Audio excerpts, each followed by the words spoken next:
Welcome to my educational channel విద్యా ఉద్యోగ సమాచారానికి స్వాగతం. ప్రతిరోజు ఇంపార్టెంట్ 10 క్వశ్చన్స్ మీకు జనరల్ నాలెడ్జ్, జనరల్ స్టడీస్ నుంచి డిస్కస్ చేయడం జరుగుతుంది. ఈ ప్రశ్నలు చాలా ముఖ్యమైనటువంటి క్వశ్చన్స్ అండి, కలెక్ట్ చేసి ఇవ్వడం జరుగుతుంది. ఛానల్ని తప్పకుండా సబ్స్క్రైబ్ చేసుకొని నోటిఫికేషన్ వచ్చేలాగా చూసుకోండి. ఎవ్రీడే మీకు మార్నింగ్ అయితే వీడియో అందుబాటులో ఉంటుంది. తప్పనిసరిగా 7 to 8 మధ్యలో అప్లోడ్ చేయడం అనేది జరుగుతుంది. మరి ఇవాళ ఫస్ట్ క్వశ్చన్ చూద్దాం. కంప్యూటర్ పరిభాషలో CPU విస్తరించండి.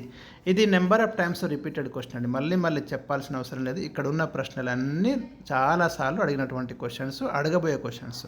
కంప్యూటర్ పరిభాషలో మనకు CPU అంటే సెంట్రల్ ప్రాసెసింగ్ యూనిట్ అండి.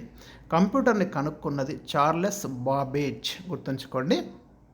అందులో కీలకమైన భాగం CPU, సెంట్రల్ ప్రాసెసింగ్ యూనిట్, దాని ఫుల్ ఫామ్. క్వశ్చన్ నెంబర్ 2 చూడండి. DVD విస్తరించండి. Digital versatile disc, previous question.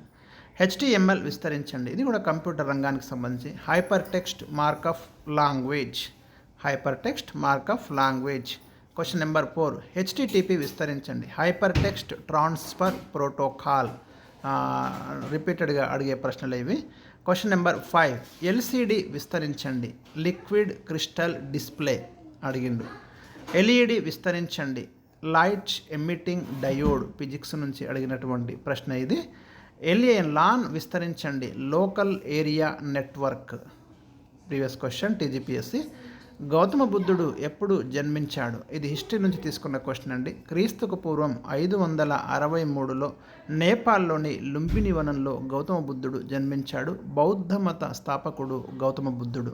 ఆయన నిర్యాణం చెందిందేమో కుషినగర్, అక్కడ మరణించారు. జన్మించింది మాత్రం 563 BC. లుంబిని వనం, నేపాల్. గుజరాత్లోని అంకలేశ్వర్ ప్రాంతం దేనికి ప్రసిద్ధి? ఇది పెట్రోలియం నిల్వలకు, చమురు నిల్వలకు ప్రసిద్ధి అండి. మీకు అస్సాంలో డిగ్బోయ్, మహారాష్ట్రలో బాంబే హై, అదేవిధంగా గుజరాత్లోని అంకలేశ్వర్ ప్రాంతం కూడా ఈ చమురు నిక్షేపాలకి ప్రసిద్ధి చెందినటువంటి ప్రాంతం. చాలాసార్లు ప్రశ్న అడిగే అవకాశం ఉంది, అడిగినాడు కూడా.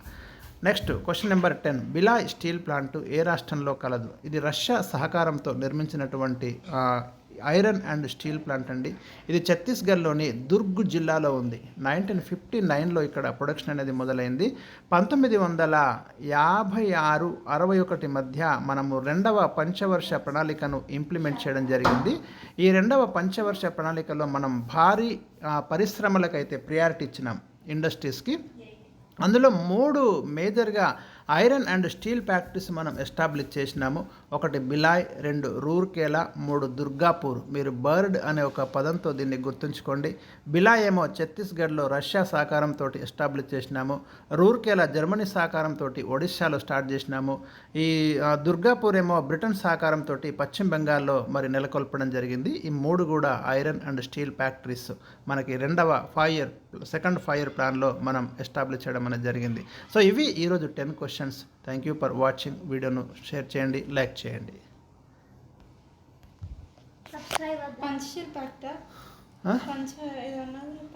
పంచశీల ప్యాక్ట్ 1954